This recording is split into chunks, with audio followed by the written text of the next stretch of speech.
Next हमने topic start करना है calculations based on chemical equation.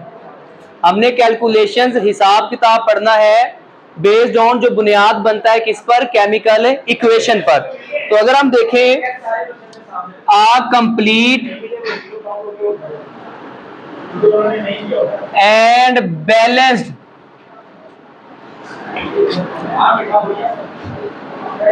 Chemical equation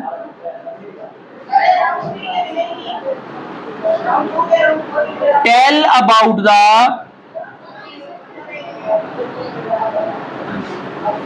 mole ratio and masses ratio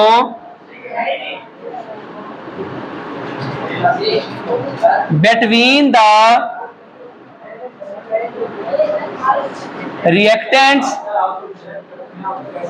and product। एक chemical equation में हमेशा दो चीजें होती हैं, जो रिएक्ट करते हैं उनको हम रिएक्टेंट्स कहते हैं, और जो प्रोड्यूस होते हैं उन्हें हम प्रोडक्ट्स कहते हैं। तो अगर एक हमारे पास मुकम्मल और मुतवाजन केमियाई मसावात होगी, ये केमिकल इक्वेशन होगी, वो हमें किन चीजों के बारे में बताती है? वो हमें मोल रेशो और मासिस रेशो के बारे में बताती है। किन के दरमियान? रिएक्टेंट्स और प्रोडक्ट्स के दरमियान। कि रिएक्टेंट्स के कितने मोल इस्तेमाल हो रहे हैं और प्रोडक्ट के कितने मोल इस्तेमाल हो रहे हैं एक केमिकल इक्वेशन में, या फिर रिएक्टेंट्स के कितना मास इस्तेमाल हो रहा है और प्रोडक्ट का कितना मास जो है वो बन रहा है एक केमिकल इक्वेशन में। अगर हम एक बैलेंस केमिकल इक्वेशन जो है वो पढ़ लेंगे और उनमें रिएक्टेंट्स और प्रोडक्ट्स की मोल रेशो के बारे में भी हम समझ लेंगे या पढ़ लेंगे, तो हम क्या कर सकते हैं? We can find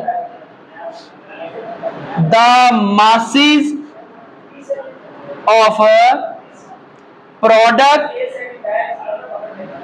from the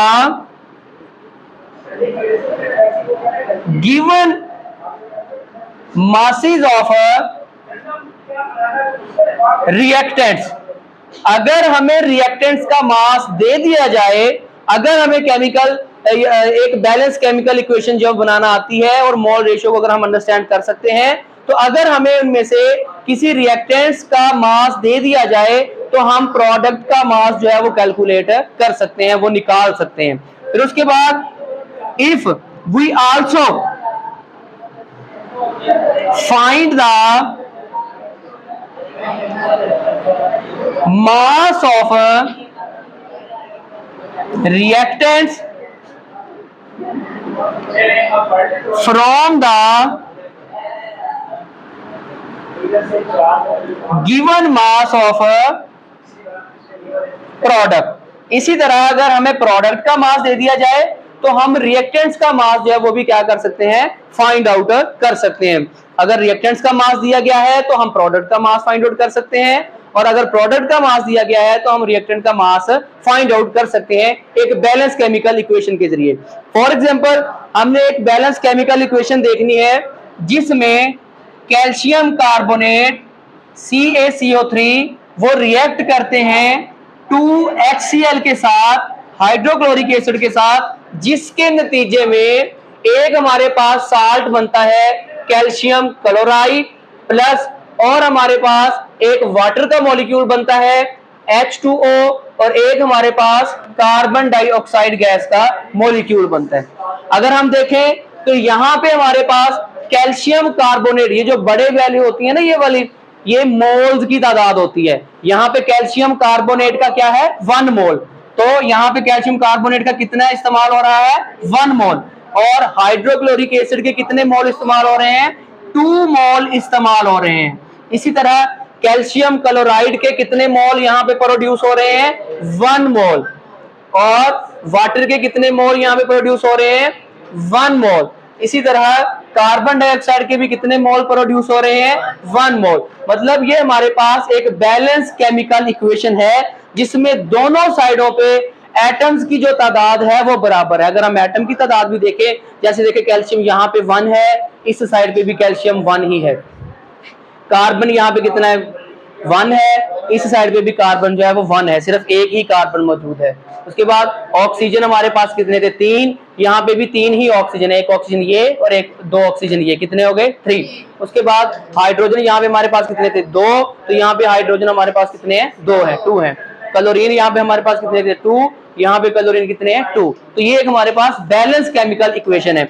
अगर हम इनका, ये तो हमने देखी है मोल रेशो, जिससे हमें पता चल रहा है कि 1 mole of calcium carbonate react with the 2 mole of hydrochloric acid to produce 1 mole of calcium chloride, 1 mole of water and 1 mole of carbon dioxide. आप किसी भी केमिकल इक्वेशन को इस तरह जो है वो एक्सप्रेस कर सकते हैं। लेकिन यहां पे हमने क्या पढ़ा था कि ये मोल रेशो के बारे में तो बताते हैं, लेकिन ये मासिस रेशो के बारे में भी बताते हैं। मास हम निकाल लेते हैं। फॉर एग्जांपल कैल्शियम का कितना मास होता है?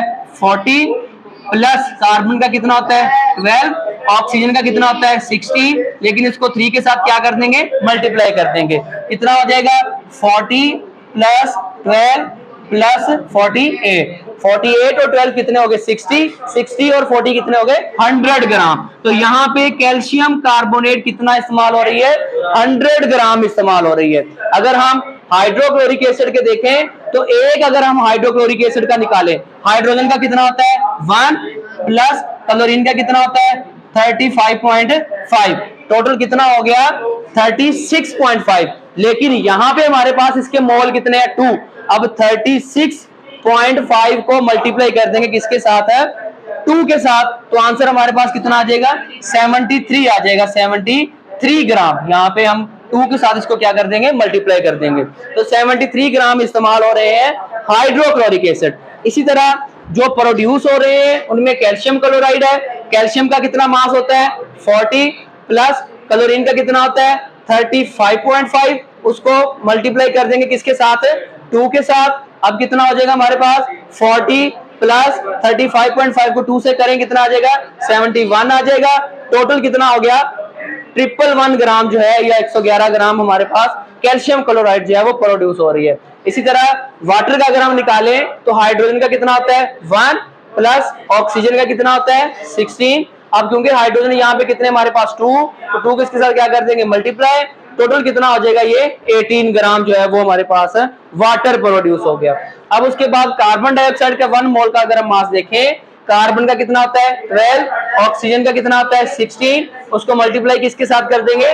2 के साथ कर देंगे। तो 16 2 का कितना होता है? 32, 32 और 12 कितने हो गए? 44 ग्राम जो है वो क्या प्रोड्यूस होगी? Carbon dioxide. इसी तरह आप, जैसे हमने मोल रेशो की एक्सप्लेनेशन की थी इस केमिकल इक्वेशन में, हम मासिस के लिहाज से भी बता सकते हैं कि 100 gram of calcium carbonate react with the 73 gram of hydrochloric acid to produce 111 gram of calcium chloride and 18 gram of water and 44 gram of carbon dioxide gas. इस तरह हम इसकी एक्सप्लेनेशन कर सकते हैं। अब नेक्स्ट हमने कैलकुलेशंस कौन सी करनी है। फॉर एग्जांपल आपको यह कह दिया जाता है कि अगर हमारे पास 25 ग्राम, जो आपकी एग्जांपल में दिया गया है, अगर हमारे पास कैल्शियम कार्बोनेट के 25 ग्राम है, तो फिर वो कैल्शियम क्लोराइड जो है वो कितना प्रोड्यूस करेंगे, या वाटर कितना प्रोड्यूस करेंगे, या कार्बन डाइऑक्साइड गैस कितना प्रोड्यूस करेंगे। या आपसे इस तरह पूछा जा सकता है कि 111 ग्राम कैल्शियम क्लोराइड प्रोड्यूस करने के लिए कैल्शियम कार्बोनेट कितना इस्तेमाल होगी, या इससे भी कम आपसे पूछा जा सकता है। वो कैलकुलेशन हमने कैसे निकालनी है? आपको एग्जाम्पल में दिया गया है कि mass of calcium carbonate produce, उसकी स्टेटमेंट आपने पहले लिख लेनी है कि 25 ग्राम of calcium carbonate produce how much calcium chloride. ये हमने क्या करना है? मालूम करना है। ये आपके न्यूमेरिकल में कहा गया एग्जाम्पल में कि अगर हमारे पास कैल्शियम कार्बोनेट 25 ग्राम हो तो फिर हम कैल्शियम क्लोराइड कितनी प्रोड्यूस होगी। तो इसीलिए तो हमने केमिकल इक्वेशन लिखी थी। जब हमने केमिकल इक्वेशन लिख ली, उससे हमें पता चल गया कि अगर हमारे पास 100 ग्राम कैल्शियम कार्बोनेट है तो उसने कैल्शियम क्लोराइड कितनी प्रोड्यूस की, 111 ग्राम जो है वो कैल्शियम क्लोराइड जो है वो प्रोड्यूस की। पहला पॉइंट हमने ये लिख लेना है कि 100 gram of calcium carbonate produce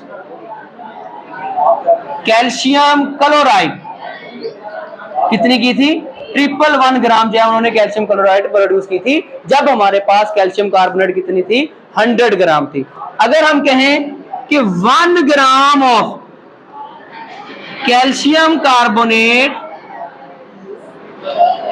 produce calcium chloride, तो अगर 1 ग्राम कैल्शियम कार्बोनेट हो तो कितनी कैल्शियम क्लोराइड जो प्रोड्यूस होगी। अब देखो ये इससे कितने गुना ज्यादा है, 100 गुना ज्यादा है ना, और ये एक इससे 100 गुना कम है। तो 100 गुना कम करने के लिए इस 111 को हम 100 के ऊपर क्या कर देंगे, डिवाइड कर देंगे। ठीक है, अब ये हमारे पास वैल्यू आ गई 1 ग्राम की। मालूम हमने कितने की करनी है, 25 ग्राम की। अब 25 को हम इसके साथ क्या कर देंगे, मल्टीप्लाई कर देंगे। तो 25 ग्राम of calcium carbonate produce calcium chloride 111 divide by 100 multiply by 25, इतने ग्राम जो है वो 25 ग्राम कैल्शियम कार्बोनेट कैल्शियम क्लोराइड को प्रोड्यूस करेगी। कितना आंसर है इसका, निकालो। 27.75 ग्राम जो है वो कैल्शियम क्लोराइड प्रोड्यूस करेंगे। कितने, 25 ग्राम ऑफ कैल्शियम कार्बोनेट। ये एक वैल्यू थी सिर्फ आपको समझाने के लिए, लाजमी नहीं है कि हर बार 25 ग्राम ही आए या हर दफा ये ही आए कि कैल्शियम क्लोराइड मालूम करो कितना बना है। आपको वाटर का भी पूछ सकते हैं, कार्बन डाइऑक्साइड का भी पूछ सकते हैं, या किसी और केमिकल रिएक्शन में किसी और प्रोडक्ट के बारे में पूछ सकते हैं। सिर्फ आपको ये तरीका आना चाहिए कि आप लोग कैसे जो है किसी भी एक बैलेंस केमिकल इक्वेशन के जरिए कोई भी कैलकुलेशन जो है वो मालूम कर सकते हैं। क्लियर हो गया।